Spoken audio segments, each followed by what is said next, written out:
Oh man, oh man. It just never stops. And this here kind of makes it all a blur, but it seems to help a little, not a lot.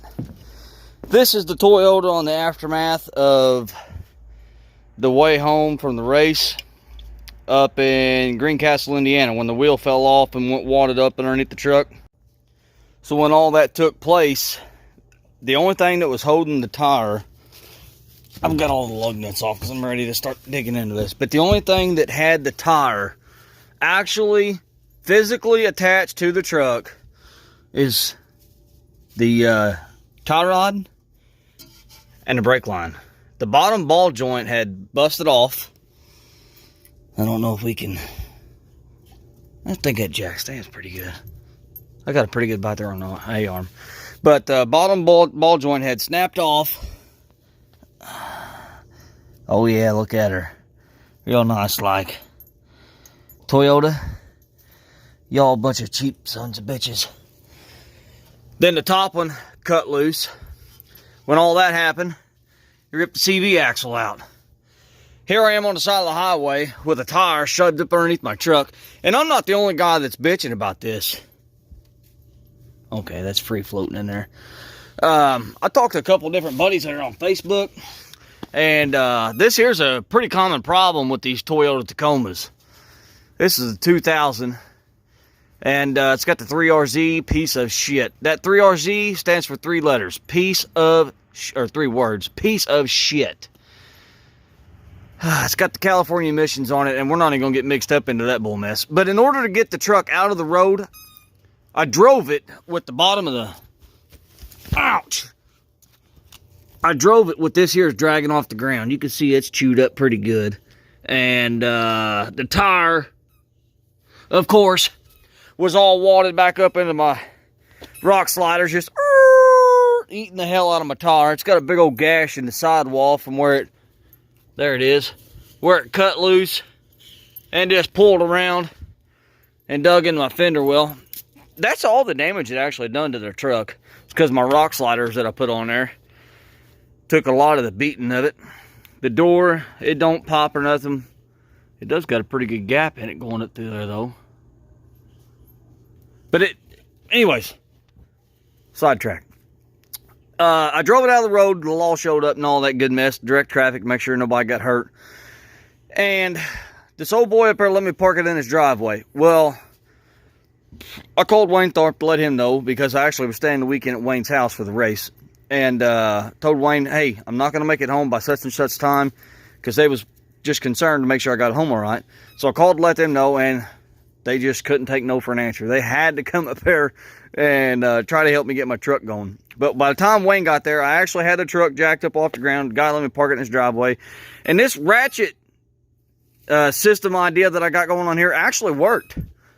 This here's just all excess strapping that I just had to coil up here to get out of my way. And I did not drive it home like this. I had Crystal bring the 3/4 ton Chevy and my car trailer up there to pick me up, which was a 3-hour drive one way. But I took the ratchet strap, went down, cradled it, back up, looped it through the upper A-arm and back down and hooked it on the bottom side of the A-arm. I don't know if you can see with all the strapping that I got going on in there. That was one strapping system. The other one, I just went and just cradled it itself. Like it started there, looped down, went around the bottom of the A-arm, back up and hooked back into itself. And I got them son of a bucks fiddle string tight. They are tight. Well, for the most part.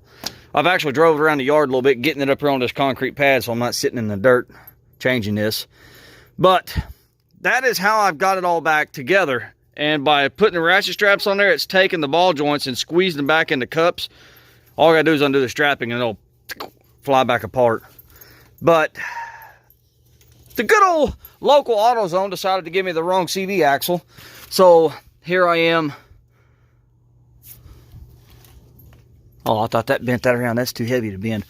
Here I am Saturday afternoon after work. I'm going to tear into this thing, and I doubt to get it done tonight, but I'll get a good start on it. But I just want to come on there and give everybody the idea of what I got going on with the ratchet straps, because Tater said something about that in one of his live streams. And everybody's thinking I drove it home. I did not drive it home. I drove it on the trailer, because otherwise I couldn't have got my truck on the trailer with that tire all wrapped up into my rock sliders and the bottom A-arm dragging. I wouldn't have got it on the trailer. I had to do this in order to make it mobile to get it to where it is now, but I did not drive it. So let me get this all tore apart and see how many more cuss words I can come up with, and we'll be back here in a little bit. Good times. Well, it don't look a whole lot more different other than I've got tools scattered all over the yard now. But I just want to put this tad bit of info in here. Once again, we're back with the ratchet strap. And I think that's probably the easiest way to doing this. I tied it up. Once I got the axle started in the hog head, rotate the axle just a little bit to get it to line up with the splines. And then I just tied it up like this, and then got the knuckle to where it was facing me and just gave her a couple good horse stomps, and it went right in.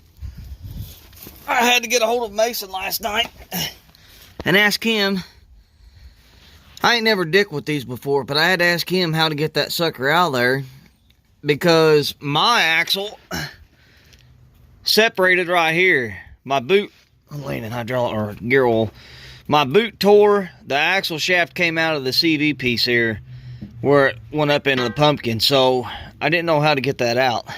And this one here actually sits in a little bit further, or it's a different style. That's what it is.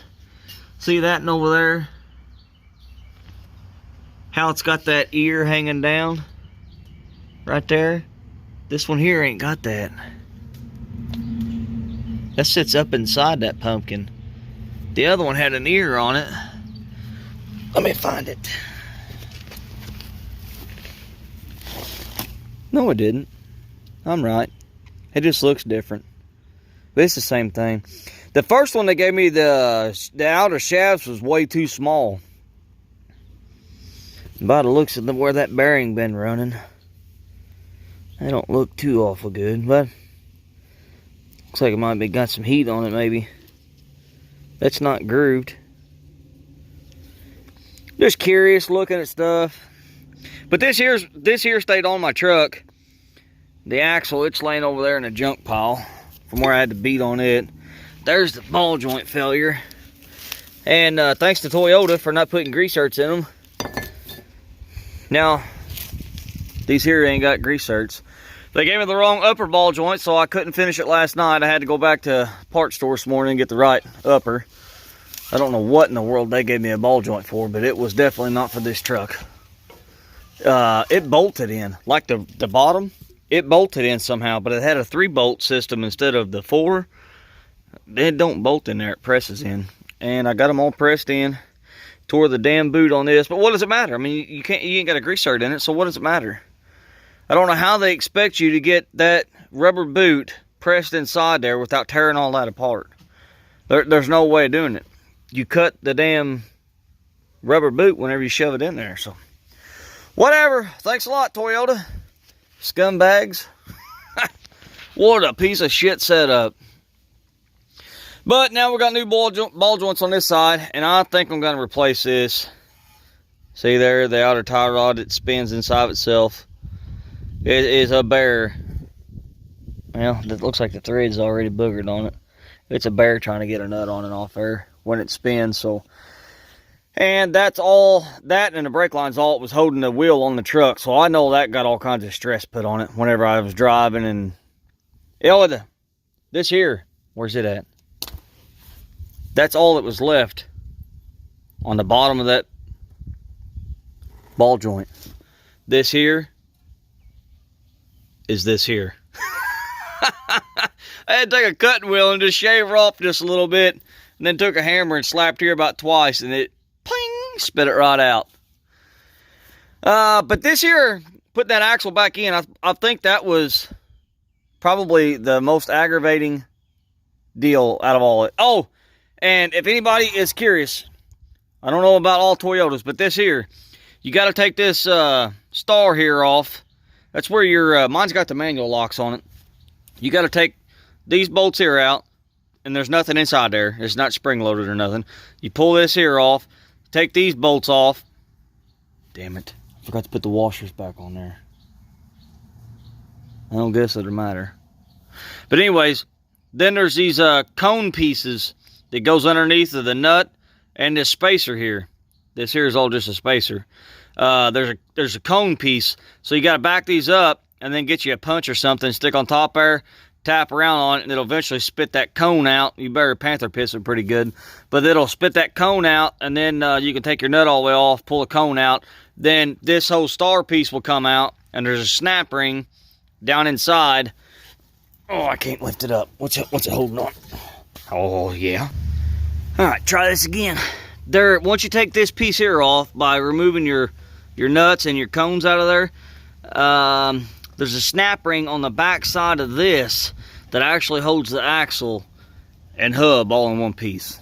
That's what I was trying to say, but I couldn't do it, and I wanted y'all to be able to see what I'm talking about. So I just had to wrestle her around there just a little bit. All I got to do is tighten my ball joints up, put my brakes back on, and throw the locking mechanism in there, and we're done for tonight. I'm going to get me another tie rod in tomorrow. I ain't going back to parts store tonight. I think they're tired of seeing me for a few days. Carry on.